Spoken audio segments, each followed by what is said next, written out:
What's going on, everybody? It's FREEDO here for Your Overwatch. Today discussing probably the most important thing to talk about, as there's many players playing ranked Overwatch that find Doomfist unpalatable. Let's break this down a little bit here today. First and foremost, of course, I would say, before anything, if you haven't already seen our other videos on how to utilize or how to counter Doomfist, you're going to want to check out those videos as well, because this one's going to be more talking about the effect of the character onto the game. Although I will give a tip here or there if it's relevant. I think it's important to look back to the history of Overwatch and how different abilities have been viewed by the community based upon their amount of experience with them. Like, for instance, there was a time when the game first came out where Hanzo's ult got kills all the time. It destroyed objective points because, of course, if you aren't used to playing against it, you don't hear the sound cue coming, and even if you do, you might not realize what it means before it's too late, and then before you know it, you're consumed by the dragons and dead.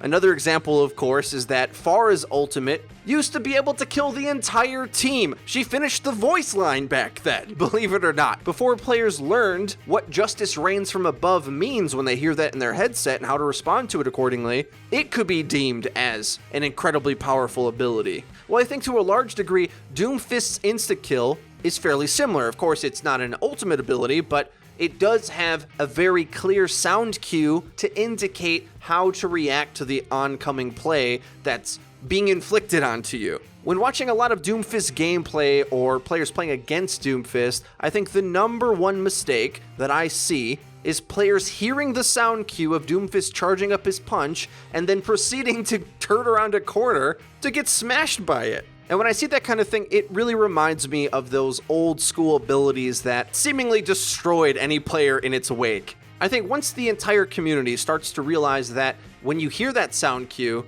that actually can mean you can take advantage of that opportunity. If the Doomfist commits to that punch and you don't walk into it, that puts him at a huge disadvantage. Dodging that punch when a Doomfist dives in with it is one of the easiest kills you can find for yourself if you use one of the characters that is really strong at fighting him once he overcommits like that. These, of course, were explained in the counters video that I already did, but McCree, Roadhog, Hanzo, Junkrat, and if you're feeling particularly spicy, Bastion, where you could be waiting for him entirely and destroy him. I think that's too much of an all-in counter, though, but once you have that fundamental skill set down, I think you won't find him nearly as oppressive as you would if you weren't commanding that footsie game properly. There's a few ways that I want to go into discussing this, and I think the first one is, of course, it's important that we as a community know that we can't get everything at the same time. So many people want different things, and Doomfist answers so much of what people were asking for.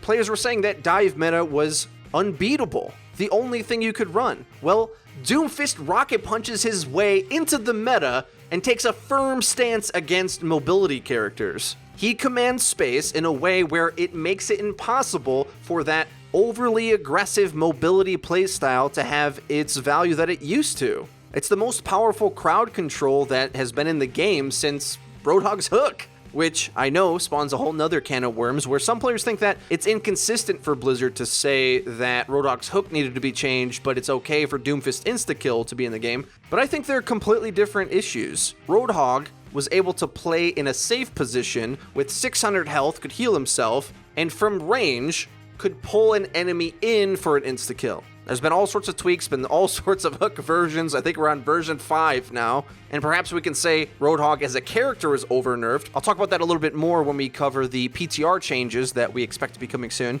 But in comparison to Doomfist's ability to get kills, it's far different because Doomfist is much easier to kill, far lower health, a very easy hitbox, and is required to go out in the open to go get those kills. His insta-kill isn't a ranged ability, it's a commit with his entire body and his face ability. He has to put himself entirely at risk in order to even go into those places where he can get those kills. This is a much more healthy way to play the game because whereas Roadhog could always be in the safety of his team, surrounded by a death ball of friends, Doomfist has to play out in the open to some degree, at least commit into a space where he physically moves towards that enemy player. And because of that, all sorts of other things become possible to be used even to counteract that playstyle. The most interesting thing about all of this is that Doomfist being good not only changes the current meta that we have, but him being powerful means that all sorts of other characters that otherwise would be fairly niche and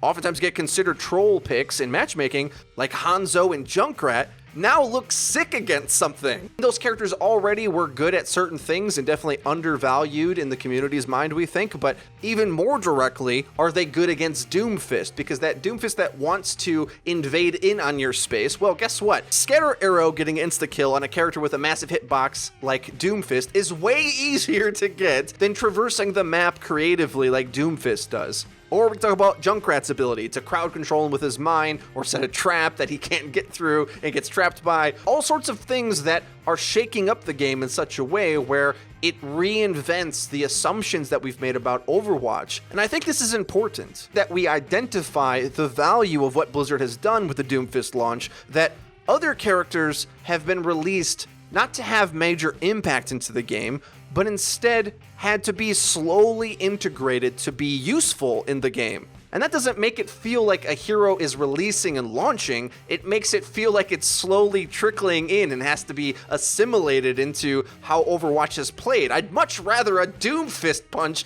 into the meta to shake things up, rather than the long, arduous process in order to get a character like Sombra into a place where she looks sick. Not overpowered, some would argue maybe somewhat overpowered, but as long as she's usable, I'm happy. Like, I want as many characters usable at the same time as possible. That's what I'm looking for. We waited far too long for Sombra to be really good, and I'm ecstatic that she's good now.